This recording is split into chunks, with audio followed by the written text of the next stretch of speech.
जो बैठे हुए मोदी जी आरक्षण खा रहे हैं, उससे भारत का बड़ा दुर्भाग्य क्या होगा। वॉकिंग से इंतजार करें, आप इनसे बात करो। हरियाणवी बोल के हमको डराओ मत यार। एक बालक 100 नंबर लेगा नहीं पास हो रहा है, एक बालक 30 नंबर पास हो रहा है, क्यों है? आरक्षण एक राष्ट्रद्रोह है, इसको तो खत्म करना ही है। विदेशों से चीता ले आया और सौ जनता को समझा रहा हम तो काला धन महंगाई कंट्रोल कर रहे हैं। अरे तो दुनिया में डंका बज रहा है, नाम चीन जापान डंका तो इतना बज रहा है, विदेशी का इतना बढ़ गया है जो देश उसको चुकाते रहते हैं। कहीं पत्रकार साहब आपके जो ये जो थाल बचे हैं ना, वो भी नहीं कहीं उड़ गया। मोदी हाथ की वजह से चला रहे हैं। मना कर रहा हूँ आपको। उनसे पूछा है ना, क्या पूछा? आप पूछो, यहाँ पूछो।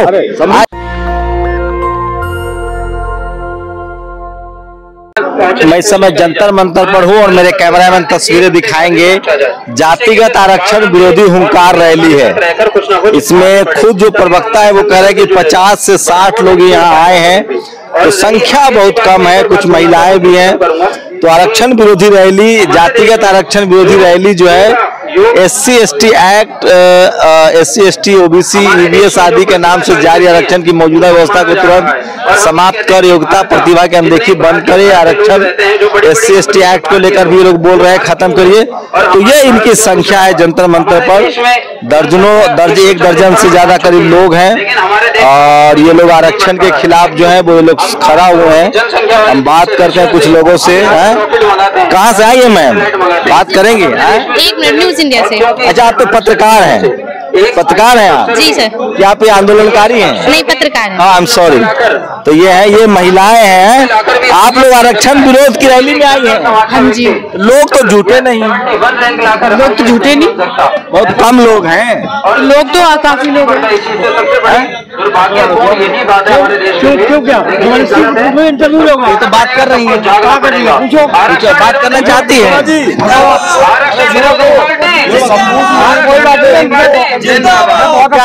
क्या दिक्कत है? शंभू से क्या दिक्कत है? शंभू से क्या दिक्कत? मार क्यों रहा है? अगला कौन मार रहा है? कौन मार रहा है? हाथ की वजह से चला रहे हैं। मना कर रहा हूँ आपको। उनसे पूछा है ना, क्या पूछा? आप पूछो, यहाँ पूछो।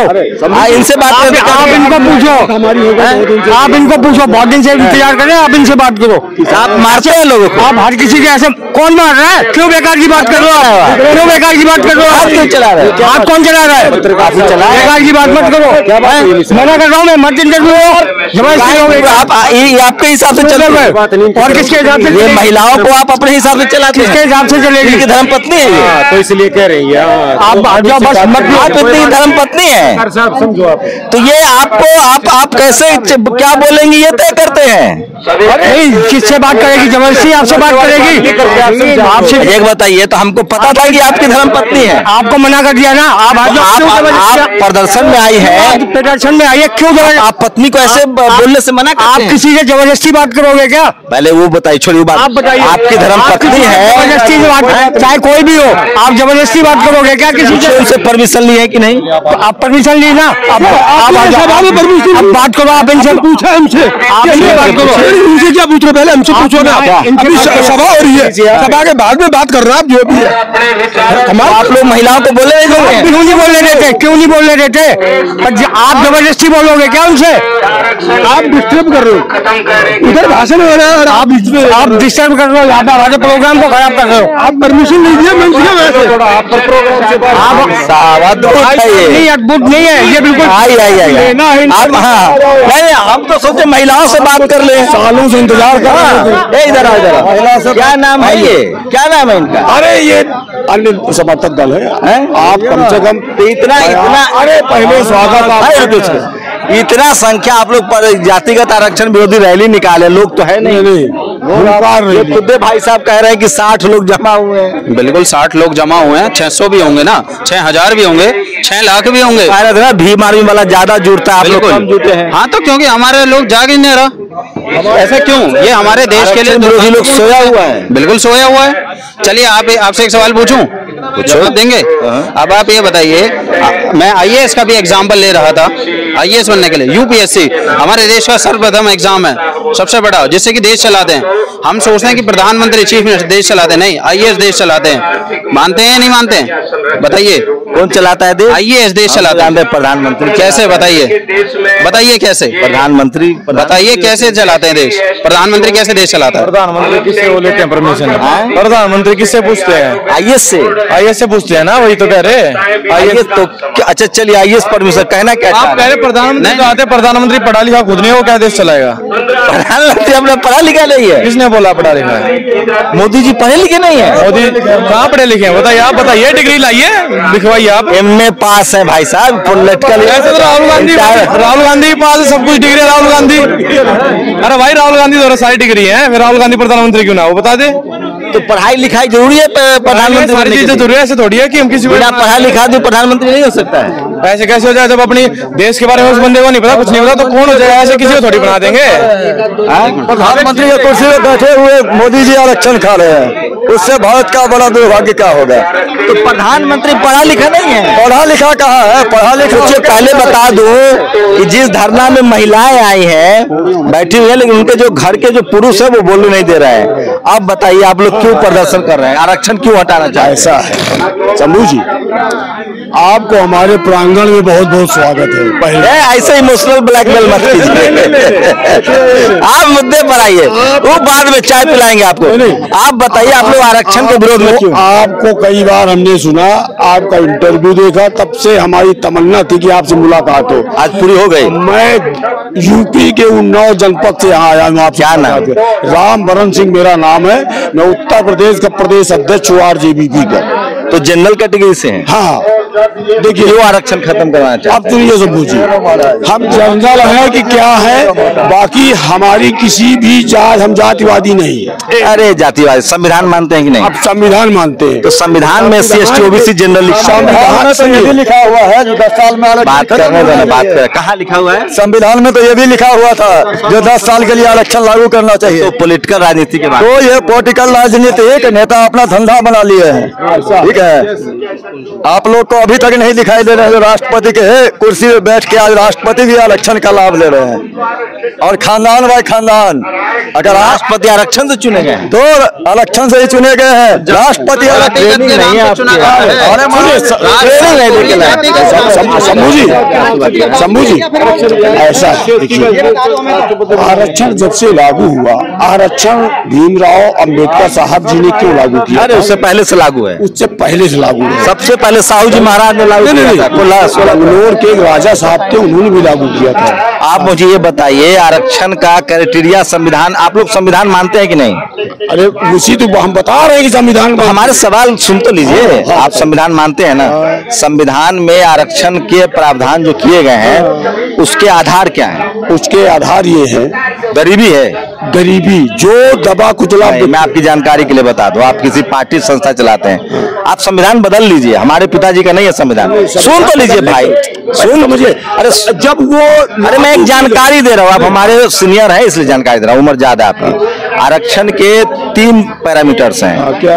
अनटचेबिलिटी, जिसके साथ छुआछूत हुआ हो, एजुकेशनल बैकवर्डनेस, जिसके साथ मतलब जो आदमी सामाजिक रूप से पिछड़ेपन हो, सोशल बैकवर्डनेस, एजुकेशनल बैकवर्डनेस। मैं क्लास दे रहा हूँ, बस ज्यादा बहस नहीं करूंगा। अनटचेबिलिटी, जिनके साथ छुआछूत हुआ हो भारत में, जो एजुकेशनली शैक्षिक रूप से पिछड़ा हो, और जो सामाजिक रूप से पिछड़ा हो। और एक और जोड़ा गया भौगोलिक, मतलब जो पहाड़ों में या नदियों में कहीं जहां जिनके पास सुविधाएं नहीं पहुंच पाई। आरक्षण गरीबी उन्मूलन प्रोग्राम नहीं है सर, सुन तो लीजिए पूरी कंप्लीट। आरक्षण, हाँ, आरक्षण जो था वो गरीबी उन्मूलन प्रोग्राम नहीं। मेरा इतना अब आपका मेरा सवाल यह है कि आप लोग संविधान में जो आरक्षण है उसको क्यों खत्म करना चाहते हैं? हम संविधान के आरक्षण को नहीं खत्म करना चाहते हैं। हम वो आरक्षण गरीबों पे लाना चाहते हैं, रईसों को नहीं। जातिगत आधार पर रईस ले रहे हैं, डीएम मंत्री, जो गरीब है वो गरीब होगा। गरीबी हटाने के लिए आरक्षण नहीं है, आरक्षण है। आरक्षण जो दबी कुचल समाज में तो जबा कुचला व्यक्ति था, आरक्षण है। मेरे साथ में गरीबी हटाने दलित समाज से लखनऊ में, सुनिए, वो मेरे चाचा जी है, सुनिए। आरक्षण जो है भागीदारी है सुनिए तो पार्टिसिपेट, सुनिए मेरी बात। जैसे आप ब्राह्मण, आप ठाकुर है या ब्राह्मण है ना? मैं ठाकुर। हाँ, आप सुन तो लीजिए। जैसे आपके घर में 5 कलेक्टर हो जाए, उसके आरक्षण समाज का रिप्रेजेंटेशन, जैसे पूरा जो ठाकुर समाज है ना, आरक्षण की गिनती पता है कैसे होगी?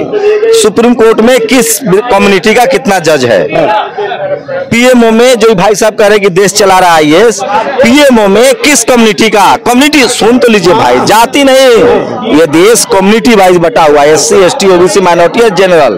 तो आरक्षण जो है वो भागीदारी का सवाल था।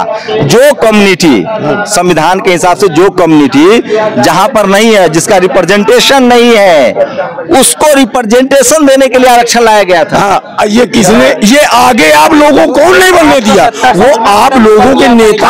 आप 70 साल में अभी तक ऊपर नहीं आ पाए क्या? फिर आप ये बताइए। अरे कह रहे हैं कितने जज सुप्रीम कोर्ट में कितने जज हैं? अब मैं वो छोड़ो भाई। नहीं। अच्छा बताओ, अब आईएएस वाला पर आते हैं, इधर आओ। ये बहुत सही सवाल कर रहे थे। कितने पीएमओ में कितने सेक्रेटरी हैं? अरे पीएमओ में कितने सेक्रेटरी हैं? अभी तो आप आईएएस पर, हम आईएएस की मन की बात करी थी, बात पे कही थी। तो मैं कह रहा हूँ, अरे हरियाणवी बोल के हमको डराओ मत यार। अरे डराने के हमने तो मार दिए। तो मैं कह रहा हूँ पीएमओ में कितने सेक्रेटरी है? पीएमओ में कितने सेक्रेटरी? क्या पूछ रहा तुम? मैंने तो बात उसका जवाब चाहिए। मैंने प्रधानमंत्री पढ़ा लिखा है या नहीं है? ये है भाई, है ना? प्रधानमंत्री हमारे पढ़े लिखे, सारी चलती है, सारी चलती है। यहाँ किस चीज चल रही है? आरक्षण की। एक बात बता, मैंने एक बालक 100 नंबर लेगा नहीं पास हो रहा है, एक बालक 30 नंबर पास हो रहा है, क्यों है? बीमारी खत्म हो। भैया चीज बता दे, एक बच्चा अपना फार्म भरने जा है, एक बच्चा अपना फार्म भरने जा है, एक के 500 रुपए, एक के 300 रुपए, क्यों भाई? बता तो रहा हूँ, इस देश में ना 4 कैटेगरी है संविधान में। ऊपर के 300 रुपये बता तो रहा, सुन तो लो। जैसे आपके घर में एक भाई, कितने भाई हो आप? अकेला हूँ। अगर आपके घर में 2 भाई हो आप, ठीक है, किसी का, आपके किसी भाई का किसी ने मान लो गलती से पैर तोड़ दिया, तो उसको छोड़ दोगे या उसके लिए व्हील चेयर का इंतजाम करोगे? पहले तो भाई को व्हील चेयर का इंतजाम होगा, करोगे ना? अच्छा एक बात बताओ, एक और सवाल। आप हरियाणा में पैदा हुए, आपका एक भाई और होता, मान लो आपके पिताजी उनको सैन फ्रांसिस्को भेज देते अमेरिका पढ़ने के लिए, और आपको कहते कि तुम मत पढ़ो, तो ज्यादा पिताजी की मदद की जरूरत किसको है? जो सैन फ्रांसिस्को पढ़ रहा है उसको, या जिसको पढ़ने नहीं दिया गया? पिताजी की जरूरत मतलब समझ नहीं आया आपका सवाल। पहले 2 भाई हो, एक भाई को आपके पिताजी ने बाहर पढ़ने भेज दिया, आपको पढ़ने नहीं दिया, तो आपके पिताजी की मदद की जरूरत सबसे ज्यादा किसको होगी? जो पढ़ा लिखा है उसको या नहीं पढ़ा लिखा है उसको? पिताजी लोग दोनों बराबर हैं। वो कुछ रीजन होगा भाई, क्योंकि एक बच्चे की पढ़ाई उठा सके, 2 की एक साथ नहीं उठा। रीजन होगा कुछ रीजन। तो इस देश में ना, जिनको आप कह रहे हैं ना कि 300 रुपए, रीजन बता रहा हूँ, इस देश में जब संविधान लागू नहीं था और आज भी लागू है ना, तो जातियां बनी हुई थी, और जाति के आधार पर तय था कि कौन पढ़ेगा, कौन पूजा कराएगा, कौन खेती करेगा। पिछले टाइम पे था यो। सुन तो लो भाई, कि इसके चप्पल पहन के जाते। तो सुन तो लो, या तो हमें बोलने दो, या हमको लड़ने थोड़ी आए हैं, हमारी डायलॉग कर रहे हैं, बातचीत कर रहे हैं। तो मैं बता, ये कोई आपको नहीं बताएगा, सुनिए। तो इस देश में ना एक जाति व्यवस्था बनी हुई थी, और एक जैसे अभी संविधान है ना, अभी भी है, खैर उसका कोई मतलब नहीं है। संविधान था, संविधान बना, उसके बाद इसको कहा गया कि खत्म करना है। तो ठीक जैसे आपके एक भाई है, उसका पैर टूट गया तो व्हील चेयर देंगे, तो उसको आरक्षण इसलिए दिया गया था अनटचेबिलिटी के आधार पर, जिनके साथ छुआछूत हुआ हो उसको, उसका अमीरी गरीबी से कोई लेना देना नहीं है। मैं संविधान की बात बता रहा हूँ, सुन तो लो आगे। अब हाँ देना। अब आपका संविधान में ये भी प्रावधान है, आप संसद जाइए, आपका बहुमत है, आप संविधान चेंज कर दीजिए, ये भी प्रावधान है। सुनिए मेरी सुनिए, आप कह रहे व्हील चेयर देंगे पहले, अब भाई दूर है, व्हील चेयर में नहीं दे पाऊंगा तो कौन देगा? मैं तो टांग तोड़ूंगा ना दूसरे की। अगर बात आप कर रहे हो व्हील चेयर की, मैं दूर हूँ भाई से, भाई के पास कोई और टांग तोड़ दी है, तो मैं आऊंगा, मैं डायरेक्ट थोड़ी भाई के पास जाऊंगा, पहले उसकी टांग तोड़ जाऊंगा जिसने भाई की टांग तोड़ी। तो मतलब आप चाहते हैं कि देश में मतलब हिंसा भर के मारपीट हो? हिंसा मारपीट तो बचा रहे हैं, सब तो मेन मुद्दा नहीं उठा रहे हिंदू मुस्लिम का भाई, पहला हिंदू मुस्लिम बराबर है। हिंसा करता कौन है? हिंदू मुस्लिम कराने वाली भी है नेता पार्टी है भाई, नहीं, सारा सब कुछ राजनीति है। SC/ST वाले रोड पे आ जाते हैं, बसों में आग लगाते थे। मुरादनगर में 2016 में लगी है। अरे अभी गगन पे गगन सिनेमा, दिल्ली का बॉर्डर, SC/ST की एक अफवाह उड़ी थी कि SC/ST खत्म होने वाला है, पूरा दिल्ली बंद हो गया था। अरे खत्म अफवाह नहीं थी भाई, SC/ST एक्ट को सुप्रीम कोर्ट ने रद्द कर दिया था। अच्छा, तो अब उसको दिखाया आपने, उनसे पूछा? हम तो यहाँ शांति प्रिय कर रहे हैं। तो हम कहा तुमको कह रहे कि तुम मारपीट कर रहे नहीं, हो? आप ही तो कह रहे हो। तो आपके खबर रहे हो, समझिए आपके बच्चे क्या डिटेल। अरे बनारस वाले भाई साहब आ जाइए, इधर आ जाइए। बड़ी दूर से आए हैं। आप लोग बात ही नहीं कर रहे। देखिए आरक्षण को लेकर बहस होनी चाहिए, बहुत गैप है जातिगत समाज में, जातिगत समाज में बहुत ज्यादा गैप है। अभी बेसिक्स लोगों को नहीं बताया गया है कि आरक्षण के प्रावधान क्यों किए गए। जंतर मंतर पर एक रैली हो रही है, मेरे कैमरामैन आपको दिखाएंगे कि दर्जन भर लोग, और मुझे खुशी है कि नेशनल दस्तक को ये लोग भी देखते हैं, तभी मुझे पहचानते हैं। पहले इसके लिए तो धन्यवाद। अब बताइए आपकी क्या, आप लोग क्यों चाहते हैं कि आरक्षण खत्म हो? आरक्षण एक राष्ट्रद्रोह है, इसको तो खत्म करना ही है। मतलब कैसे राष्ट्रद्रोह है? राष्ट्रद्रोह है। आप संविधान में प्रावधान है, तो संविधान में प्रावधान है। किस संविधान का प्रावधान का आप बात कर रहे हैं? किसने इस संविधान में आपको प्रावधान दिया? ये तो कुर्सी अपना बचाने के लेकर के संविधान का झूठा रोना रो रहे हैं लोग। तो संविधान नहीं मानते? संविधान में मानता हूँ, संविधान बेशक मानता हूँ। बाबा भीमराव ने बोला था कि 10 साल जो दबे कुचले हैं इनको थोड़ा उठाने के लिए सरकारी मदद दिया जाए। किस तरीके का आप बात कर रहे हो? किस संविधान की बात कर रहे हो? 10 साल के लिए आरक्षण का प्रावधान है? बिल्कुल है। आप देखिए, आप कितना पढ़े लिखे हैं? मैं ग्रेजुएट हूँ। तो आपने संविधान पढ़ा है? बिल्कुल पढ़ा हूँ। कितने अनुच्छेद है संविधान? अनुच्छेद नहीं पढ़ा हूँ मैं ये अपने जो मैं अपने अधिकार के लेकर के मांग कर रहा हूँ उस पर आप बात करिए। कितने कानून की बात कर रहे हैं? संविधान बिल्कुल पढ़ा हूँ मैं। संविधान कितने अनुच्छेद है संविधान? अनुच्छेद की क्या आप बात कर रहे हैं? आप आरक्षण की बात करिए ना। संविधान लागू भीमराव साहब अम्बेडकर जी ने क्या बोला था? आरक्षण कब लागू? दबे कुचले लोग हैं, उनको थोड़ा सरकारी मदद दे करके उठाया जाए। भारत में आरक्षण कब आया? भारत में आरक्षण कब आया? भारत में आरक्षण भारत आजाद होने के बाद आया, आरक्षण नहीं आया। आरक्षण आप लोग आरक्षण मत बोलिए, वो दबे कुचले को मदद करने के लिए उन्होंने बोला। आरक्षण तो आप लोग बना दिए हो। मीडिया वाले क्यों नहीं हमारा साथ देते हैं? मीडिया वाले उल्टा जवाब आरक्षण विरोधियों से पूछते। आप उन सत्ताधारियों से क्यों नहीं जाके सवाल पूछते हैं? ये सत्ताधारियों से आप पूछिए सवाल कि आरक्षण किसने बनाया? आरक्षण तो आपने कुर्सी के लिए बनाया है। जोर, मैं आपसे सवाल मैं पूछ रहा हूँ, भारत में आरक्षण सबसे पहले कब आया? आप आरक्षण की बात मत करिए, आप बात करिए कि आरक्षण को कुर्सी बचाने के लिए लाया गया। आप आरक्षण को कुर्सी बचाने के लिए लाए हो, आप ये बात करिए। मतलब आप ही कहेंगे कि अब सवाल क्या पूछ? आप आरक्षण विरोधियों को बार बार शिकंजे में लेते घूमेंगे। आज आरक्षण विरोधी को शिकंजे में आप नहीं, आपको क्या तकलीफ नहीं लगती? पूछ रहा हूँ कि आरक्षण का विरोध तो क्या लगता है यहाँ पर हम लोगों को कुछ मिल रहा है जो हम लोग आए हैं यहाँ? नहीं, आपका ये संवैधानिक अधिकार है। अधिकार है ना, आप इसको अधिकार मांगते हैं ना? उसी मेरी बात संवैधानिक अधिकार है। आप ये कहना चाहते हो? संविधान के आर्टिकल में प्रावधान है आरक्षण का विरोध करना देशद्रोह है। संविधान कोई अधिकार नहीं है, संविधान कोई अधिकार नहीं, मौलिक अधिकार नहीं है ये। इसको सुप्रीम कोर्ट भी बार बार बोल चुका। आप लोग क्यों जाकर के आधी रात को सुप्रीम कोर्ट के जो है, मैंने बोला क्या फंडामेंटल राइट्स? मैंने बोला संवैधानिक अधिकार है। सुनिए आप, संविधान में प्रावधान है आरक्षण का, तो क्या आप लोग संविधान नहीं मानते हैं? संविधान मानता हूं मैं, लेकिन ये फर्जी संविधान का आप लोग भिडोरा पीटोगे। शोषित वंचित का कल्याण होना चाहिए, आप आर्थिक आधार ढूंढिए। तो पंडित जी का लड़का है तो 500 रुपया फीस भरेगा, बाबू साहब का लड़का है तो 500 रुपया फीस भरेगा। एक बात बताइए, कोई पंडित जी के लड़का से कोई जाति पूछ के और भेदभाव करता है? मेरा नाम ओम प्रकाश पांडे है। मेरा नाम ओम प्रकाश पांडे है। मैं माँ विंध्यवासिनी के क्षेत्र बाबा विश्वनाथ की नगरी काशी से यहाँ आया हूँ। अच्छा, नाम क्या आपका? पांडे जी। ओम प्रकाश पांडे नाम एक है। सवाल लीजिए, आज तक आपने कहीं पढ़ा है? तो सुनिए आप मेरा सवाल, आप मेरा सवाल पर ही आ रहा भाई, रुके ना। हमारा पूछ तो मैं कह रहा हूँ, आपने आज तक कभी सुना है, पढ़ा है ऐसा कि किसी ब्राह्मण ने किसी दलित से शादी कर ली, उसकी हत्या हो गई है? आप मेरी सुनिए, मैं उसी बता रहा हूँ। मेरा उम्र जब 12 साल था, मैं कक्षा 6 में था। मेरा उम्र जब 12 साल था तो कक्षा 6 में था, तो मैंने पंडित जी से पूछा, तो जो पंडित जी थे वो ब्राह्मण थे उस समय। पंडित ब्राह्मण ही होता है। सुनिए, नहीं, पंडित जी का मतलब स्कूल का बात मैं कर रहा हूँ। आप ब्राह्मण होता है, कोई और भी होता है। नहीं, पहले आप बात सुनिए, मैं 2 प्रमाण दूंगा। आप इनसे पूछना चाहते हैं। नहीं, हम कुछ भी नहीं पूछना चाहते। सुनिए सुन रहे हैं। आप नहीं समझ रहे, तब हमको सुनिए, आपकी धारणा। हम क्या जानते हैं, हम ना लोगों से बात करते हैं, लोगों को समझते हैं। दुनिया में कोई ना अंतिम सत्य नहीं होता है, मैं भी अंतिम सत्य नहीं हूँ। जब हम बात करते हैं ना, तो हो सकता है कि मेरी धारणा गलत हो सकता है मेरे दिमाग में कुछ बैठा हुआ हो।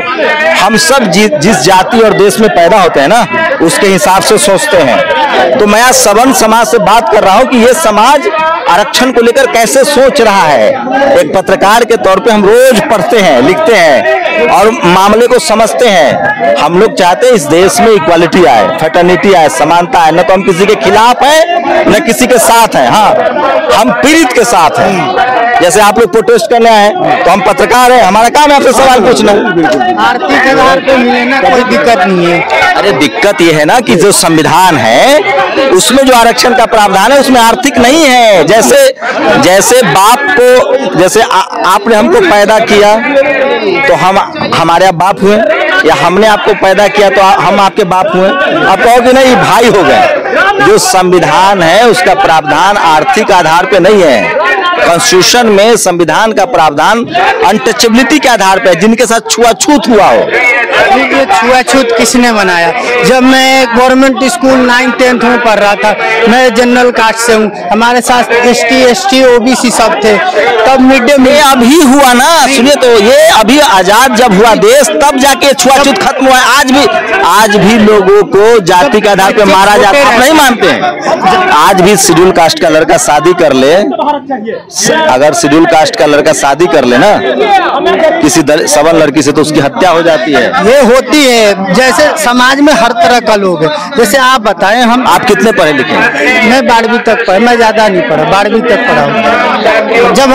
जब हम स्कूल में पढ़ते थे तो हमारे साथ ST भी थे। हमको इस बात की खुशी है कि नेशनल दस्तक को ये तमाम लोग देखते हैं और आरक्षण के खिलाफ ये प्रदर्शन चल रहा है। और सोचिए, जातिगत आरक्षण लिखा हुआ है, जबकि आरक्षण जो है वो कैटेगरी के आधार पे है। तो सवर्ण समाज में भी बहुत सारी गलत धारणाएं। एक क्या नाम है? मेरा नाम कुशकेश मिश्रा। क्या करते हो मिश्रा जी? मैं मजदूरी का काम कर रहा हूँ। कितना पढ़े लिखे हो? 10th class, 2nd division. 10th class तक पढ़े हो और मजदूरी करना? मजदूरी पर वो भी 300-400 रुपए मिलता है। वहाँ भी शोषण हो रहा है जनता का। तो आपके पिताजी क्या करते हैं? हमारे पिताजी एक प्राइवेट शिक्षक हैं। तो किस तरह की दिक्कतें हो रही है? मजदूरी करना पड़ रहा है, मतलब ब्राह्मण मजदूरी करेगा? सर, घोर कलयुग आ गया। घोर कलयुग नहीं, अनिष्ट कलयुग चल रहा है। ब्राह्मण मजदूरी करे? मजदूरी तो हम लोग हमेशा करते थे, लेकिन यहाँ पे सरकार की नेचर जो है ना, थोड़ा हम लोगों को अलग भावनाओं को दिखाता है। मानव तो 10वीं पढ़ाई काहे छोड़ दिए? कोई पढ़ाई करने से मना कर दिया, क्या वजह? नहीं सर, पढ़ाई करने के लिए मैं खुद ही छोड़ दिया, क्योंकि आर्थिक स्थिति हम लोगों की मजबूत नहीं थी। कोई कभी स्कूल में मना किया कि तुम ब्राह्मण के बच्चा हो, पानी मत पियो, स्कूल में मत बैठो? सामान्य वर्ग है महाराज। 75 सालों से जब से देश आजाद हुआ, आप देखिए, हर लड़की जो छोटे छोटे होते हैं स्कूलों में, सरकारी स्कूलों में, लड़कियों को तो सरकारी सिस्टम के साथ किताब दिया जाता है। वही अगर हम सामान्य वर्ग के युवा हैं तो 75 सालों में हमें न 1 किलो गेहूं दिया गया और न ही किताब दिया गया। किसी ने पानी पीने से रोका? पानी पीने से क्या महाराज, हम तो किसी को पानी पीने से नहीं रोकते। हम तो आपको रोका किसी ने? नहीं, मुझे नहीं रोका। किसी ने कहा कि तुम नीच जात हो? देखिए, नीच जात तो अंग्रेजों ने बनाई है। अच्छा, ये अंग्रेजों ने बनाई? तो ऐसे ये जाति अंग्रेज। तो भगवान राम कौन जात थे? 1 मिनट, पंडित जी। हाँ जी, बोलिए। भगवान राम कौन जात थे? भगवान की कोई जाति नहीं होती है। अच्छा, तो ये द्रोणाचार्य और शुक्राचार्य कौन थे? अरे, ये भगवान की कोई जाति नहीं होती है, ठीक है। अभी गोरख जी, अभी क्षत्रिय थे भगवान राम। मानवता ही धर्म है। वो अपने आप को कास्ट लेवल लोग घोषित किए हैं भगवानों को। भगवान में कोई जाति नहीं है। और मंदिरों में आप कहते हैं ना ब्राह्मण, तो आप 10वां पास है 2nd डिवीजन से, और उसके बाद भी इस आंदोलन में आए हैं। हाँ, क्या करें महाराज। आने वाले युवा पीढ़ी की सवाल है। 75 सालों भाई साहब, ये है हमारा रोल मॉडल। सोचिए, ब्राह्मण समाज में पैदा हुए हैं, 10वीं पास है, मजदूरी करते हैं। कहाँ से आए हैं? लुधियाना से चलकर आरक्षण विरोधी रैली में पहुंचे हैं। ये देखिए, ये है समाज के असली हीरो। आपको तो ब्राह्मण समाज को अपना नेता बनाना चाहिए। वो देखिए, वो तो समाज के ऊपर है, हमारे ऊपर नहीं है। हम ये अच्छा, मोदी जी से खुश नहीं हूँ? नहीं, मैं बिल्कुल खुश नहीं हूँ। अरे इतना बढ़िया मोदी जी काला धन लाते लाते ना विदेशों से चीता ले आया और सब जनता को समझा रहा हम तो काला धन महंगाई कंट्रोल कर रहे हैं। अरे तो दुनिया में डंका बज रहा है, नाम चीन जापान डंका तो इतना बज रहा है, विदेशी का इतना बढ़ गया है जो देश उसको चुकाते रहते हैं। कहीं पत्रकार साहब आपके जो ये जो थाल बचे हैं ना, वो भी नहीं कहीं उड़ गया मोदी जी के राज में। तो चाहे मथुरा मंदिर बना दिए, हिंदू हृदय महाराज। सबसे पहले मोदी जी तो हिंदुत्व का नाटक छोड़ दे, क्योंकि फर्जी हिंदुत्व है। कौन? मोदी। फर्जी हिंदुत्व है। हिंदुत्व के नाम जो भी लिख रहे हैं ना, वो देशद्रोह का मुकदमा होना चाहिए, क्योंकि हिंदू का भाषा अंग्रेजों ने दिया था, उसको आरएसएस ने अपने किताबों में हिंदू लिखा। हमारा धर्म सनातन धर्म है और हम सनातन धर्म से ही चलेंगे। तो सनातन धर्म क्या कहता है? सनातन धर्म में मानवता हमारा सोने की चिड़िया थी जो अंग्रेजों ने लूट के ले गया। वो तो सम्राट अशोक के समय कैसे महाराज बुद्ध अंग्रेजों ने लूटा, अंग्रेजों ने हमारे भारत को लूटा। तो अंग्रेजों के यहाँ तो ब्राह्मण नौकरी करते थे, बीरबल, टोडरमल, ये सब ब्राह्मण। तो आज भी कर रहे हैं, अभी भी सरदार जी के पास ही नौकरी कर रहे हैं। तो ब्राह्मण लोग नौकरी करते थे वहाँ। आप ब्राह्मण तो देखिए नौकरी कर रहे हैं ना, तो उसका और भी शोषण हो रहा है, चाहे वो किसी भी जाति के लोग हो, शोषण आज भी हो रहा है। तो ये सोचिए, आप सोचिए कि ब्राह्मण समाज कितना होशियार होता है। 10वीं पास आदमी और मोदी जी की धज्जी उड़ा रहा है। 10वीं पास आदमी आपको तो नहीं उड़ा है, अभी और उड़ा रहा है। काला मोदी जी पसंद नहीं आपको? मोदी जी हत्या बलात्कार जितने भी। अच्छा, योगी जी? कोई मुझे इस देश के नेता एक भी पसंद नहीं है। इनको घर बिठाने की जरूरत है। तो मनुस्मृति लागू किया जाए? नहीं, मैं मनुस्मृति का नहीं, मनुस्मृति है, ठीक है। मानव ही हमारा धर्म है, मानवता ही हमारा कर्म है। ये बताइए भाई साहब, मन जीत लिए दो। देखिए, मैं पत्रकार साहब आपको भी हाथ जोड़ता हूँ। ये जो आज नफरत फैलाने वाला है, प्रोपेगेंडा चल रहा है ना, कौन फैला रहा है? ये जो फर्जी हिंदुत्व के ठेकेदार बने हैं। कौन? आरएसएस फर्जी है, सबसे बड़ा राष्ट्रवादी। अरे महाराज, इसको तो कितने बार बैन करने की मांग हुआ, आप लोग करवाए? कांग्रेसी लग रहे हो तुम। कांग्रेसी बीजेपी नहीं। देखिए ना, हमें कांग्रेस ने ना कांग्रेसी ना बीजेपी, ये दोनों आराम से आरक्षण का लाभ भी ले रहे हैं, पेंशन भी ले रहे हैं, भत्ता भी खा रहे हैं। इसको कपड़ा धोने का, मोबाइल का खर्चा सब हमारे और आपके जेब से जाता है महाराज। तो आप डेमोक्रेसी नहीं चाहते? हम डेमोक्रेसी चाहते हैं। पहले तो चुनाव आयोग पर देशद्रोह का मुकदमा ठोक दीजिए, क्योंकि सुप्रीम कोर्ट ने आदेश दिया था जितने भी क्रिमिनल तस्कर माफिया नेता है उसको पब्लिक प्लेटफॉर्म पे सार्वजनिक करो। आज तक क्यों नहीं हुआ? चुनाव आयोग मोदी जी पे थोड़ी कोई आरोप? चुनाव आयोग से पूछ रहे हैं महाराज। मोदी जी पर कोई थोड़ी आरोप? चुनाव मोदी जी खुद ही नहीं लागू कर रहे हैं, उन पर भी देशद्रोह का मुकदमा दर्ज होना चाहिए, लेकिन करेगा कौन? सोचिए ब्राह्मण समाज का नॉन मैट्रिक आदमी भी कितना बोलता है।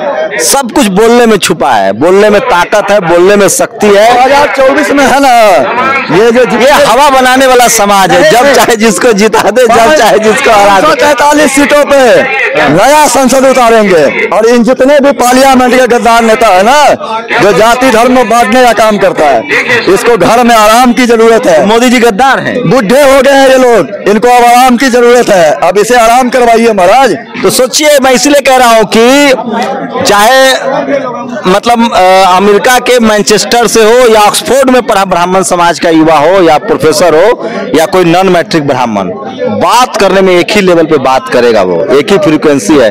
लेकिन आप आरएसएस की बुराई कर रही है, अच्छा नहीं। क्यों? मैं आरएसएस के दलाल थोड़ी ना हूँ, मैं देश का राष्ट्र भक्त हूँ। आरएसएस राष्ट्रवादी संगठन, मैं पार्टी भक्त नहीं हूँ। आपको किसने बोल दिया? आरएसएस अच्छा संगठन नहीं है। वो एसटी आरएसएस बैन होना चाहिए। कभी राष्ट्रपति का आरक्षण का विरोध किया है? कभी पढ़ाई के लिए आंदोलन किया है? देश में दंगा भड़काने के लिए सारे आंदोलन करवाता है आरएसएस। हाँ, ओ भाई साहब, जेल चले जाओगे? अरे मैं जेल से नहीं डरता, तिहाड़ जेल हमारा कब का इंतजार कर रहा है। लेकिन आरएसएस से मैं हूँ नहीं, मैं तो पत्रकार हूँ। आरएसएस आतंकवादी संगठन है? मैं नहीं कह रहा, ये कह रहे हैं भाई। आतंकवादी नहीं कह रहे हैं, आप थोप रहे हो उसके ऊपर। मैं तो ये कह रहा हूँ। देखिए आरएसएस बढ़िया राष्ट्रवादी संगठन, राष्ट्रवादी नहीं है, राष्ट्रवादी नहीं है। मैंने ये नहीं बोला राष्ट्रवादी नहीं है, आप राष्ट्रवादी नहीं बना सकते। आरएसएस राष्ट्रवादी संगठन नहीं है? नहीं है, राष्ट्रवादी कैसे हो गया? जो राष्ट्र के शिक्षा के खिलाफ प्रदर्शन न करे, स्वास्थ्य के खिलाफ प्रदर्शन न करे। ये तो आरएसएस विरोधियों को एक नया आइडिया दे रहा है कि आरएसएस जो है वो एजुकेशन के लिए राष्ट्रपति के आरक्षण का समर्थन करता है। आरएसएस प्रधानमंत्री के आरक्षण का अभी भी समर्थन करता है। 8 साल हो गया, आरक्षण पर डिबेट क्यों नहीं चल रहा है? क्योंकि इन्हीं के कारण, ताकि देश में जो सिस्टम है ना, तो आरएसएस अंदर अंदर आरक्षण खत्म कर रही है धीरे धीरे। कौन सा आरक्षण खत्म कर रहा है? देश को तो बेच के विदेशी के हाथ में दे रहा है। कौन? आरएसएस? आरएसएस नहीं, मोदी जी। मोदी जी देश बेच रहे हैं। पूरा बेच दिया, बचा क्या है? कुछ बचा है? कैसे बेच रहे हैं? क्यों? LIC का क्या किया है अभी? LIC का क्या इन्वेस्टमेंट आ रहा है, प्राइवेटाइजेशन हो रहा है। भाई साहब, आप वही बोल रहे हैं जो आप लोगों को बोला जाता है बोलने के लिए, प्राइवेटाइजेशन। क्या अगर एक बात बताओ आप, प्राइवेटाइजेशन का क्या मतलब होता है? किस लिए प्राइवेटाइजेशन चाहिए आपको? मोदी जी तो खुले मंच पे बोलते हैं ना कि ये जो भी काम है, जो धंधे हैं, ये सरकार का काम नहीं है। वो तो कहते हैं ना कि हम सिर्फ शासन देंगे, यहाँ पे जो भी काम है वो तो अडानी करेगा या अंबानी करेगा, हम थोड़ी करेंगे। तो बिजनेस तो जरूरी है ना सर। तो आप क्या चाहते हैं? अगर आप ये बताओ ना, या तो आप ये बोलो कि यहाँ पे कोई काबिल लोग हैं ही नहीं, किसी भी संस्था में कोई काबिल है ही नहीं। अब उन्होंने तो आरएसएस का एक बार भी नाम नहीं लिया। मैं आपका देख रहा हूँ इंटरव्यू, जब से आप उनका इंटरव्यू ले रहे हैं, जब से आप आरएसएस की तारीफ करे जा रहे हैं। या तो आरएसएस तो बढ़िया संगठन है, नो डाउट। तो मतलब आप कैसे भाई साहब उसको प्रमाण पत्र दे सकते हैं? पूरा देश सबसे बड़ा संगठन है, सबसे अधिक कार्य करता है। यार मैं आपसे पूछ रहा हूँ, आप कौन सी कोर्ट? आप न्यायालय है क्या? आप सर्वोच्च न्यायालय है क्या? आप कैसे किसी को कह सकते हैं वो अच्छा आदमी और वो बुरा आदमी? मुझे हक है किसी को अच्छा बुरा कहने का। क्यों हक कैसे है आपको? सुप्रीम कोर्ट से 3-3 बार क्लीन चिट मिल चुका है आरएसएस। सुप्रीम कोर्ट से तो भाई साहब इनको भी, अमित शाह को भी मिल गई। तो फिर अमित शाह को चोर थोड़ी कहेंगे? क्या अगर आपको सुप्रीम कोर्ट से क्लीन चिट मिल जाए तो उसको चोर कहेंगे आप? ना देखो, सुप्रीम जो आरएसएस पर 3 बार बैन लगा, आरएसएस को क्लीन चिट मिली है। अच्छा सुनो भाई साहब, बैन हटा लिया गया। जिस दिन दूसरा मसला हो रहा है, जिस दिन आप कुछ गलती करेंगे ना, उस दिन आपको क्लीन चिट नहीं मिलेगी। अमित शाह को तो मिल जाएगी, वो आज भी किसी को मारेगा उसको फिर भी क्लीन चिट मिल जाएगी। आप उनकी बात क्या कर रहे हैं भाई साहब? हमसे कुछ लीजिए। क्या प्राइवेट ट्रांजेक्शन? प्राइवेट ट्रांजैक्शन का जो आप समर्थन आज कर रहे हैं, 10वीं पास हो यार, कहाँ की बात है? पत्रकार साहब आपने तो अजीब कर दिया। अगर प्राइवेट ट्रांजैक्शन ही देश का करवाना था तो फिर ब्रिटिश को क्यों भगा दिए? जालियांवाला बाग में इतने अपने देश के नागरिकों को क्यों मरवाओ? आपके घर पे सिलेंडर कितने रुपए का आता था? 1200। अरे पहले कितने का आता था कांग्रेस के शासन में? 460। अब 1200 रुपए का हो गया। पेट्रोल अब क्या भाव लेते थे? पहले 70 रुपए था। 70 नहीं था भाई साहब, 70 से भी कम था। अब क्या भाव ले रहे हैं? 100 रुपए है। 100 रुपए से ऊपर चला गया। 100 रुपए है। कोई भी चीज मोदी शासन आने के बाद आपकी जिंदगी में क्या सुधार हुआ? अरे तो देश तो बढ़ा है ना आगे। भाई साहब कहाँ बढ़ा आगे? किस चीज में बढ़ा आगे? दुनिया में ना हमारा नाम हो रहा है, डंका वो मीडिया में हो रहा है भाई साहब, आप लोग कर रहे हो, नाम नहीं हो रहा है। क्या बात कर रहे हैं? क्या बदल गया? अरे पाकिस्तान डर रहा है। अरे यार पाकिस्तान डर रहा है, पाकिस्तान डर रहा है। आप पाकिस्तान की बात किस लिए करते हो? एक मिनट, आप पाकिस्तान की बात दुनिया इसलिए कि हमारा दुश्मन देश है। नहीं कोई दुश्मन नहीं, दुश्मन आपने बना रखा है। आप लोग चाइना की बात क्यों नहीं करते? आप अमेरिका की बात क्यों? चाइना भी थर-थर कांप रहा है। आपके हिसाब से कांप रहा है, आपके हिसाब से कांप रहा है ना? टीवी मीडिया की रिपोर्ट नहीं कितना अंदर आ गया वहाँ पे। जो मोदी जी ने कहा है कि न कोई घुसा है, न घुसा था, न घुसेगा। देखो सुनो मेरी बात, जो मैं सवाल आपसे पूछ रहा हूँ मेरे को उसका जवाब दो। मोदी जी ने कह दिया कि कोई नहीं घुसा है। मोदी वो भाई साहब वो और अंदर आ जाएगा। मोदी जी तो कहते रहेंगे नहीं घुसा, वो कैसे मान लेंगे? मोदी जी पर भरोसा नहीं है, प्रधानमंत्री पर भरोसा? नहीं है भरोसा भाई प्रधानमंत्री पर। हाँ नहीं है भरोसा, क्या है इसमें? अरे मैं एक आम इंसान हूँ, मैं तो अपने से हिसाब लगाऊंगा। मेरे को क्या मिला उनके आने के बाद? आप मेरे को ये बताओ।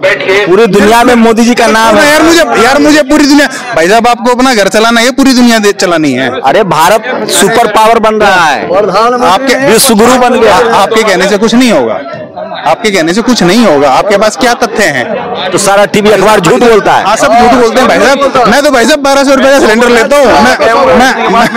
अरे मैं 400 रुपए का सिलेंडर लेता था भाई, मैं 1200 रुपए भर रहा हूँ। आप कांग्रेस नहीं हूँ कांग्रेस का, मैं किसी दल का नहीं हूँ भाई साहब। मैं तो एक जो एक प्रैक्टिकल बात है मैं आपसे वो कर रहा हूँ। मैं 400 रुपए का सिलेंडर लेता था, मैं 1200 का ले रहा हूँ। मैं 60-70 का पेट्रोल लेता था, मैं 100 रुपए का ले रहा हूँ। मोदी जी ने कहा था, मोदी जी सेना को मजबूत कर रहे हैं, देश मजबूत करे तो थोड़ा महंगाई तो बढ़ेगी। मैं अपने घर की बात कर रहा हूँ यार, मेरे को अपना घर चलाना है। मैं 50,000 रुपए महीना कमाता हूँ मेरे भाई, समझे ना। पहले मेरा घर चलता था, अब नहीं चलता, मैं क्या करूँ बताओ। तो इसके लिए मोदी जी कैसे जिम्मेदार है? मोदी जी जिम्मेवार, उन्होंने सब कुछ महंगा किया। उन्होंने हमारे को बोला था कि जब हम आएंगे महंगाई कम करेंगे।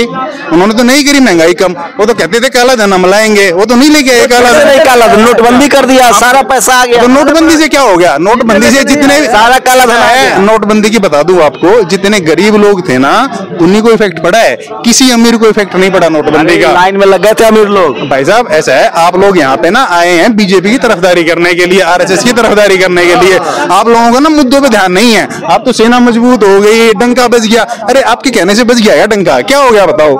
चीन अंदर आया कि नहीं आया हमारे देश के अंदर? बताओ। प्रधानमंत्री ने तो इनकार किया। आप प्रधानमंत्री के यहाँ से आए हो गया, उन्होंने भेजा है आपको। हम लोग तो प्रधानमंत्री जो कहते हैं वही बात सही मानते हैं। बस भाई साहब फिर आप तो धन्य हो भाई साहब, आपसे क्या बहस करनी है? आप तो वही बोलते हो जो वो बोलते हैं। आपका तो रियल मुद्दे पे तो ध्यान है नहीं, आपसे क्या बात करें? क्या है रियल मुद्दा? मैं इतनी देर से क्या बात कर रहा हूँ? देश की सुरक्षा से बड़ा है राशन का, मतलब गैस सिलेंडर। पूछ रहा हूँ भाई साहब, जब चीन अंदर आ गया तो सुरक्षा कैसे हुई? हमारे जवान कैसे मर गए? मरेगे नहीं मरे? ये प्रधानमंत्री उसको भी मना मरने वाली संख्या कम हुई है, पहले कांग्रेस के राज में ज्यादा जवान शहीद हुए। भाई साहब कितने पैसे मिले आपको ये बताओ? किससे? बीजेपी से, आरएसएस से कितने पैसे मिले? आप आरएसएस बीजेपी पैसा देती है, पत्रकार पैसा खाते हैं। क्यों नहीं देते हैं? आप आरएसएस, आप बीजेपी को बोलो ना, जो भी वो चंदा लेते हैं वो आरटीआई के दायरे में डलवाएं, हमें पता चलेगा उन्होंने कितना ले रखा है कितना नहीं। आरटीआई में जारी किया अभी उनका 7,000 करोड़ के आसपास उनके बाद चंदा। अरे मैं पूछ रहा हूँ आरटीआई में क्यों नहीं डालते? आप डलवाओ आरटीआई में, हम पता लगाएंगे, फिर लगेगा पता कितना है। आपको हिसाब देते हैं क्या मोदी जी? आपको हिसाब देते हैं मोदी जी? प्रधानमंत्री के बारे में ऐसे कैसे बोल सकते हैं? भाई साहब ऐसा प्रधानमंत्री की जिम्मेवारी है, प्रधानमंत्री यहाँ के, उनकी सारी जिम्मेवारी है, वो हर चीज का जवाब देंगे। आप अपने घर पे जो बोलते हो, कुछ गलत काम करते हो, आपके माँ बाप, आपके बच्चे आपसे सवाल करते हैं कि नहीं करते हैं? अगर आप उनके माँ हो, बाप हो, कुछ भी हो अपने बच्चों के, तो आपको छूट है क्या? आप कुछ भी कर लो, आप जवाब ना। प्रधानमंत्री पर भरोसा नहीं है आपको? कुछ ज्यादा भरोसा है भाई साहब। मैं बता रहा हूँ आपको कितने पैसे मिले, आप मेरे को ये बताओ। पैसा हम लोग क्यों मिलेगा? हम लोग तो मोदी जी, आपकी बातें तो ऐसी ही है, आपकी बातें तो ऐसी ही कर रहे हैं। सारा टीवी अखबार पैसा लेता है। आप तो हमारी बातें कर रहे हो। आप मेरी एक खबर छापिएगा, एक मिनट, ओरिजिनल खबर। एक मिनट, रिलायंस वालों के कितने न्यूज चैनल आप बताओ? रिलायंस के न्यूज चैनल मतलब मानने के न्यूज चैनल कितने हैं आपको पता है? नहीं है, बताइए। सीएनबीसी किसका है? रिलायंस का है। नहीं है, अंबानी की हिस्सेदारी नहीं है उसमें। वो तो कंपनी, वो तो वही बोलेंगे ना भाई साहब। मोदी जी का अंबानी अडानी से क्या संबंध? एनडीटीवी खरीद लिया अदानी ने, इससे मोदी जी का क्या लेना देना है? कोई भी कंपनी, आप भी कंपनी कल खरीद लीजिए चैनल। अच्छा, एक तो ले लीजिए। मोदी जी का संबंध मैं बताता हूँ, वो सब वही बोलते हैं जो उनको इंस्ट्रक्शन आती है। आप भी वही बोल रहे हो जो आपको इंस्ट्रक्शन है। आपको तो छोड़ा हुआ है उनकी तारीफ करने के लिए। कभी आप तो 1200 का सिलेंडर लेके भी खुश हो, फिर कह रहे हो हमारी तो सेना। अरे भाई हमें क्या करना है? हमारे को अपना घर चलाना है भाई साहब, हमारा घर चलवाओ आप। हमारे बच्चों को एडमिशन नहीं मिलते जनरल के नाम पे, आप वो चीजें ठीक कराओ। आप तो कह रहे हो हमारा डंका बज रहा है, आपके कहने से डंका नहीं बजता। क्या डंका बज गया? जो चीजें भी चल रही है ना भाई साहब, सिर्फ खराब ही हुआ है हमारा देश, कुछ बढ़िया नहीं हुआ है। सिर्फ और सिर्फ मीडिया का प्रोपोगेंडा। 24 घंटे मोदी मोदी मोदी। वो तो गुफा में बैठते हैं, वहां पे भी लोग उनकी फोटो खींच के डालते हैं। अमरनाथ गए थे मोदी जी, गए थे क्या? वहां पे पूजा करी थी। कैसे कोई पत्रकार चला गया वहां पे फोटो खींचने के लिए? उनका फोटो खिंचवाने के लिए बैठे थे वहां पे। वो कैसे गंभीर आरोप लगा रहे हैं? आरोप क्या लगा रहे हैं? मैं तो सच्चाई बता रहा हूँ। आप लोग जो दिखाते हैं, मैं तो सवाल पूछ रहा हूँ भाई साहब, आप लोग गए कैसे उनके पास फोटो खींचने के लिए? टीवी अखबार वाला पैसा लेता है? क्यों नहीं लेते? बिल्कुल लेते हैं। हम लोग नहीं लेते हैं। आपके कहने से मान लूंगा मैं। आप किसी को बताओगे? आप पैसा लोगे, रिश्वत लोगे तो बताओगे क्या मेरे भाई साहब मैंने ली है रिश्वत? बताओगे क्या? टीवी अखबार वाला पैसा लेता है? क्यों नहीं लेते हैं? बिल्कुल लेते हैं। अरे जो है उनके 500 रुपए में बढ़िया खबर छप जाते हैं। है ही उनके। अरे किसके हैं सारे टीवी चैनल भाई साहब? मोदी के हैं, अडानी के, और किसके हैं? अंबानी के, अडानी के, और किसके हैं? कहाँ आरक्षण की बहस थी और कहाँ प्रधानमंत्री और आरएसएस पे चला गया? आपने की है बहस, आरएसएस की बात आपने करी है। मैं तो अभी भी कह रहा हूँ कि आरएसएस राष्ट्रवादी संगठन है, सुप्रीम कोर्ट से क्लीन चिट मिल चुका है। आपने प्रधानमंत्री मजबूत प्रधानमंत्री है। आपने तो अपने आपको जो है ना सुप्रीम कोर्ट से भी ऊपर मान लिया है। आपने अपने को सुप्रीम कोर्ट से भी ऊपर मान लिया भाई साहब। आप यहाँ पे सवाल नहीं कर रहे हैं, आप सवाल नहीं कर रहे हैं यहाँ पे, आप हमारे को बता रहे हैं कि हम गलत हैं। एक मिनट, मेरा एक प्रधानमंत्री पर सवाल उठाना। आपके प्रधानमंत्री यार क्या प्रधानमंत्री क्या होते हैं बताओ? हमारे लोग, हमारे द्वारा चुने हुए एक प्रतिनिधि है ना, इसके सम्मान भी तो है। तो हमारे द्वारा चुने गए हैं ना। हमारे प्रधानमंत्री के लिए 8,000 करोड़ का जहाज होना चाहिए, बढ़िया गाड़ी होनी चाहिए, बढ़िया नया घर होना चाहिए। भाई साहब आप जो जाओ भाई साहब, ये मेहरबानी हाथ जोड़े आपके। क्या नाम है आपका? 8,000 नहीं, आप 80,000 करोड़ का दिलाओ उनको। हम जो 1200 का सिलेंडर है ना, हम उसके 12,000 भर लेंगे, ठीक है? आप खुश हो जाओगे ना। प्रधानमंत्री के लिए इतना नहीं करेंगे, 12,000 का सिलेंडर। प्रधानमंत्री हमारे लिए क्या कर रहे हैं? सवाल ये है। हवाई जहाज, चप्पल वाले को हवाई जहाज चढ़ा रहे हैं। चप्पल वाले को? कौन से चप्पल वाले? गरीब आज हवाई जहाज चढ़ रहा है। गैस से आप चाय बना सकते हैं। नाले से, पाकिस्तान नाले से, नाले वाले कैसे? या राहुल गांधी जो आलू से सोना निकालता है उससे सोना निकाले। हमारे देश के दो ही, कांग्रेस की बात नहीं करो, दोनों की बात करिए। कांग्रेस बीजेपी इस बार के हिमाचल विधानसभा चुनाव से ये पता चल जाए कि आरक्षण राष्ट्रीय के विरोध कितना है। इस हिमाचल के चुनाव से पूरे देश में इसके खिलाफ चलो इंटरेस्टिंग बातचीत लगी। आप तो एक काम करा दो भाई साहब, आप जो ये चंदा लेते हैं ना बीजेपी वाले, जो भी चंदा लेते हैं आप उसको आरटीआई में डलवा दो बस। मैं तो आपसे ये गुजारिश कर रहा हूँ, आप में इतनी हिम्मत हो तो आप कराओ, अदरवाइज इसको छोड़ दो कैमरे मेरे को, अगर आपकी कोई नहीं सुनता तो। सही बता रहा हूँ। मीडिया वाले को सुनता नहीं, मीडिया वाले से थर-थर कांपते। मैं तो नहीं कांप रहा। सुनो यार, कांपेगा वो जो गलत करेगा, समझ रहे हो? हमने क्या गलत कर रखा है? आप क्या करते हैं? नहीं, मैं आपसे कहता हूँ ये सवाल आप सरेआम मोदी जी के खिलाफ बोल के बच जाएंगे क्या? हाँ नहीं, कोई मतलब ऐसा भी हो सकता है मुझे गोली मरवा दें, शहीद हुए, ऐसा भी हो सकता है मुझे गोली मरवा दें। पब्लिक आपके खिलाफ, आप कहीं पब्लिक प्लेस पर मोदी जी के खिलाफ बोल के दिखा दीजिए। क्या मतलब ये क्या है? जंतर मंतर जो है क्या है? पब्लिक तो आप अपने लोगों के बीच है ना। तो अरे क्या हो गया? इस देश के 90% लोग मोदी जी के साथ हैं। वो होंगे। अरे यार ठीक है बोलो, आप हो ना उनके साथ। देखो मेरे नहीं, अरे नहीं, मेरे को नहीं पता 90% लोग हैं कि नहीं, आप जरूर हो, ये मुझे पता चल गया। कैसी लगी बात? हाँ बोलो यार। आपने बोले पत्रकार साहब, जो पत्रकार सही खबर दिखाता है। मैं बता दूं, आपके बीजेपी में ना बहुत सारे नेता मिल जाएंगे आपको जिनके पास फर्जी डिग्री है। बीजेपी के नेताओं के फर्जी डिग्री है? हाँ क्यों नहीं, बहुत मिल जाएंगे भाई साहब। आप कांग्रेसी वाले? मैं नहीं हूँ कांग्रेस का यार, मैं तो कांग्रेस का भी नहीं, मैं किसी दल का नहीं हूँ, मैं राजनीति करता हूँ, मैं एक आम आदमी हूँ भाई साहब। मैं अपने सवाल उठा सकता हूँ। मैं आपसे पूछता हूँ, जितने सवाल आप मेरे से कर रहे हो उतने सवाल आप उनसे क्यों नहीं करते? सरकार से नहीं करते हैं। सरकार से सरकार कोई गलत काम तो करे। एक मिनट देखिए, आप कहते हैं ना पत्रकार ने है कभी झूठी खबर नहीं दिखाया है। सारे पत्रकार ने झूठी खबर दिखाया है। 2000 के नोट में चिप है, कहा गया वो चिप? और 62,000 अरे वो स्लिप ऑफ टंग था है भाई, आप नहीं समझेंगे ना। नहीं था दोस्त, एक बात बताऊं, इतना झूठ बोल आप ना बहुत बढ़िया चमचगिरी मैं चमचा हूँ, बहुत बढ़िया, भगवान कसम। आपको ना आप कहीं चले जाओ आपको बहुत बढ़िया पद मिलेगा। मैं सही बता रहा हूँ, आप बहुत बढ़िया चमचागिरी करते हो मोदी जी का। अरे जिसका भी करते हो आप, तो आरएसएस का भी कर रहे हो, मोदी का भी कर रहे हो। तो आप आरएसएस को क्लीन चिट मिला है सर सुप्रीम कोर्ट से 3 बार। चौथी बार आपने भी तो दे दिया, आप तो दे ही रहे हो। 10-15 बार तो आप भी दे चुके हो। तो आप लोग हिंदू राष्ट्र बनाना है इस देश को, उसके लिए आप लोग थोड़ा महंगाई नहीं झेल सकते? देखो दोस्त, ऐसा है, हिंदू राष्ट्र की बात ही है। हमारे देश में जब से इस देश का जन्म हुआ है ना, यहाँ पे हिंदू भी रहे हैं, मुसलमान भी रहे हैं, सिख भी रहे हैं, ईसाई भी रहे हैं, सब रहे हैं यहाँ पे। ठीक है, मेरी कोई ऐसी इच्छा नहीं है कि यहाँ पे सिर्फ हिंदू होने चाहिए। मैं तो ये चाहता हूँ यहाँ पे सभी धर्मों के लोग रहें और शांति से और प्यार से। आरक्षण खत्म हो जाए? आरक्षण खत्म हो जाना चाहिए। क्यों? आरक्षण से क्या दिक्कत है? आरक्षण से दिक्कत है भाई साहब। मैं तक मान लो 100 लोगों ने एग्जाम दिया, जो भी प्रायोरिटी बेस पे जो अच्छे बच्चे हैं, चाहे वो किसी भी जाति के हैं, किसी भी धर्म के हैं, जिनको जाति के आधार पे प्रताड़ित किया गया, वर्षों तक स्कूल नहीं जाने दिया गया, जिनके पास जमीन नहीं है, जिनको आपके घर में किसी का पैर टूट जाए तो उसको कैसे मेन स्ट्रीम में लाएंगे? आपने फिर मतलब ये जो हमारी यहाँ पे रैली हो रही है, आपने फिर इसका बेस समझा ही नहीं। हम तो कह रहे हैं ना कि आर्थिक आधार पर मान लो कोई गरीब है, तो उसको मिलना चाहिए आरक्षण। तो सर आप राष्ट्रपति भी बन जाएंगे ना, अगर आप शेड्यूल कास्ट है, शेड्यूल ट्राइब है या पिछड़े हैं, तो जाति आपका पीछा नहीं छोड़ती है। नहीं जाति हमारा आप लोग छोड़ने नहीं देते हैं, सरकार छोड़ने नहीं देती है, ना मीडिया ना सरकार छोड़ने ही नहीं देती है। मीडिया तो आरक्षण विरोधी है। मीडिया में तो सारे आप बोलो ना, आप कैमरे में बोलो ना कि आपको आरक्षण नहीं चाहिए। किसको? मैं चाहता हूँ आरक्षण हो, संविधान में प्राप्त संवैधानिक। अभी आप कह रहे थे यार मैं उसका विरोधी हूँ, भी कह रहे हो आप बोलो ना कि मैं भी नहीं। मीडिया आरक्षण विरोधी है, मैं आरक्षण का समर्थक हूँ। मुझे लगता है कि अगर मेरे भाई को मेरे पिताजी ने पैर तोड़ दिया है तो मेरे फादर की जिम्मेदारी है कि उस बच्चे का पूरा जिम्मा ले। अच्छा, जिनको जाति के आधार पे, धर्म के आधार पे शोषित, जिसको भी भेदभाव होगा, जिससे भी आप अपने घर में किसी से भेदभाव करेंगे तो आपकी नैतिक जिम्मेदारी है कि आप उसके बेहतरी के लिए काम करें। अच्छा चलो ठीक है, मान लो हमारे पिताजी ने मेरे छोटे भाई के साथ कोई भी ऐसा किया, ठीक है, कि मतलब अब उनकी नैतिक जिम्मेदारी थी कि वो उसको सपोर्ट करें। अब आगे चल के मान लो मेरा भाई, कानूनी जिम्मेदारी भी है। सुन तो लो मेरी बात, समझ गया मैं। देखो मेरे को ज्यादा ना ये बातचीत आपकी भाषा आती नहीं, मैं देखो जनरल में मैं आपसे बात कर रहा हूँ।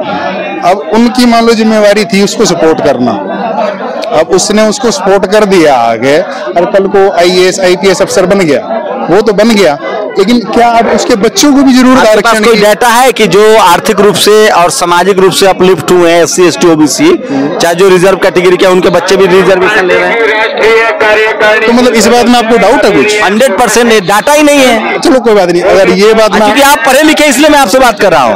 ये देखिए, ये बात तो आप उससे भी कर रहे थे जिसको अब आपसे गंभीर बात कर रहा हूँ, मैं समझ रहा हूँ ना, आप मेरा चैनल देखिएगा आपको पता चलेगा। ये डेटा नहीं है, इस देश में जाति जनगणना नहीं हुई है, इसीलिए। ऐसा है, जिस बात का मेरे को नहीं मालूम उस बारे में मैं भी आपसे बहस नहीं करूंगा।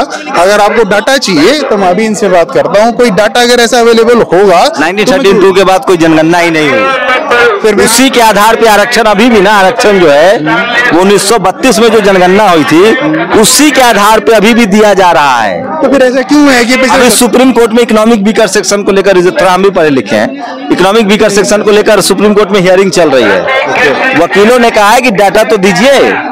आर्थिक आरक्षण का जो बेस है ना बॉस, वो 3 बेस था। अनटचेबिलिटी, जिनके साथ छुआछूत हुआ हो, जो सामाजिक रूप से पिछड़े हुए हों, और जो शैक्षणिक रूप से एजुकेशनल बैकवर्डनेस हो। आरक्षण गरीबी उन्मूलन प्रोग्राम नहीं था, आरक्षण था भागीदारी का। जिस कम्युनिटी का, कम्युनिटी बेस्ड समाज है ये। भारत के संविधान ने आपको 4 कम्युनिटी में बांटा, SC ST OBC माइनॉरिटी और जनरल। तो देखा गया स्टडी 1932 की जनगणना में, जिनका जहां रिप्रेजेंटेशन नहीं था, जैसे अभी सुप्रीम कोर्ट में एक ही कम्युनिटी के मैक्सिमम जज है, PMO में एक ही कम्युनिटी के मैक्सिमम ब्यूरोक्रेट्स हैं। इस देश में जो 10% जिनकी आबादी है जिस कम्युनिटी की, उसका रिप्रेजेंटेशन 90% है। तो चेक एंड बैलेंस के लिए, जैसे जंगल में खाली हिरन हो जाए तो भी जंगल नहीं चलेगा, इकोलॉजी सिस्टम कोलैप्स हो जाएगा। सिर्फ शेर हो जाए तो भी एक कोलैप्स हो जाएगा। तो भारत चूंकि जाति और धर्मों में बटा हुआ देश था, तो उसी को बैलेंस करने के लिए रिप्रेजेंटेशन लाया गया। उसका न तो अमीरी गरीबी से कोई लेना देना है। अगर कोई शेड्यूल कास्ट अमीर भी हो जाएगा ना, तो जाति की वजह से हो सकता है कि उसके साथ भेदभाव हो। जो यहाँ का ट्रैक रिकॉर्ड, जैसे अमेरिका में, आप अमेरिका आपका बच्चा जाए, कल अच्छी बात है, पढ़े लिखे जाए, तो वहाँ एशियन डाइवर्सिटी के नाम पर एशिया के लोगों को नौकरी दी जाती है।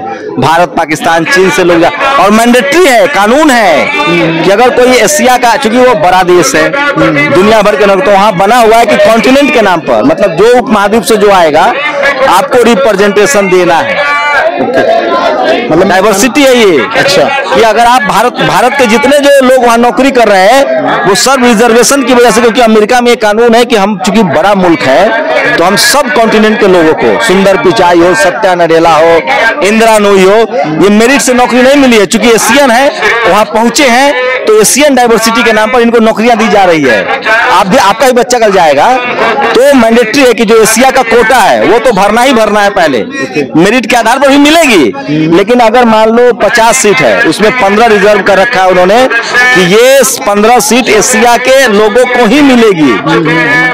तो उस 15 में भी आपका अगर बच्चा नहीं आता है और एग्जाम देता है, टॉप करता है, तो फिर वो मेरिट पर भी जाएगा। वैसी सेम चीज रिजर्वेशन, जैसे वहाँ के ब्लैक लोगों को 55% रिजर्वेशन है, क्योंकि उनके साथ भेदभाव हुआ है पीढ़ी दर पीढ़ी, जबकि उनकी संख्या सिर्फ 20% है। तो मतलब आपका कहने का मतलब ये है कि जो व्यवस्था यहाँ पर है वो हर जगह है दुनिया में? लगभग दुनिया, जैसे अफ्रीका में हर जगह भेदभाव था, गैर बराबरी थी, उसको कैसे खत्म किया जाए। बस भारत में फर्क इतना है कि भारत में अब तक जो लोग सत्ता में रहे वो ज्यादातर रिजर्वेशन के विरोधी लोग हैं। वो राजनीति जरूर करते हैं रिजर्वेशन पर, लेकिन रिजर्वेशन को इम्प्लीमेंट, अगर इसको इम्प्लीमेंट कर दिया जाता ना तो ये मसला 20-25 साल से ज्यादा चलने वाला नहीं था।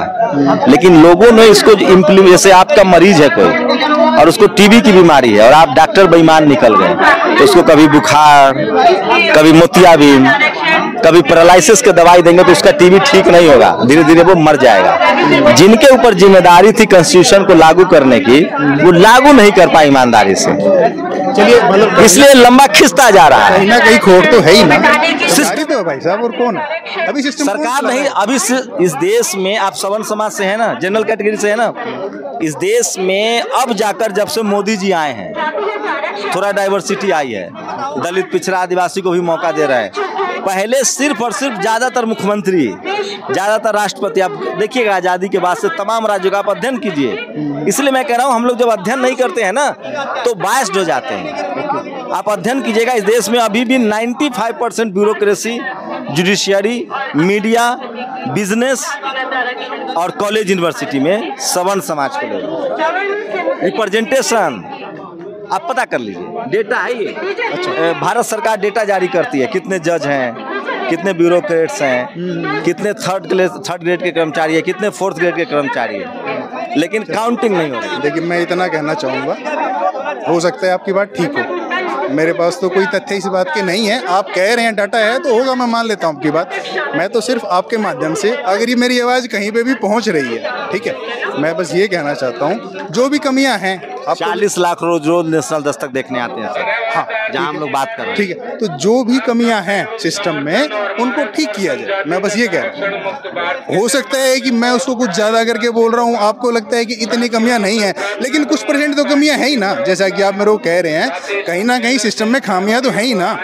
अगर मेरी आवाज़ कहीं भी पहुंच रही है किसी भी तक, तो मेरी गुजारिश है जो कि लोग अब सिस्टम में बैठे हैं, जो उसको चला रहे हैं, वो उसको ठीक करने के लिए जो कुछ कर सकते हैं वो जरूर। चलिए, पूरी बातचीत कैसी लगी अपनी प्रतिक्रिया दीजिए। आरक्षण से लेकर मोदी जी और RSS तक अभी देश में डेमोक्रेसी की जड़ें गहरी है और लोग बहुत है जो बातों को समझ रहे हैं। कैमरामैन नवीन के साथ शंभू कुमार सिंह, नेशनल दस्तक, दिल्ली। नेशनल दस्तक की आपसे गुजारिश है कि अगर इसको बचाना चाहते हैं तो नेशनल दस्तक को सब्सक्राइब करने के लिए रेड कलर के सब्सक्राइब बटन को दबाएं, फिर बेल आइकन की घंटी दबाएं। नेशनल दस्तक को बचाने के लिए बहुत जरूरी है कि हर खबर को शेयर करें, लाइक करें, कमेंट जरूर करें।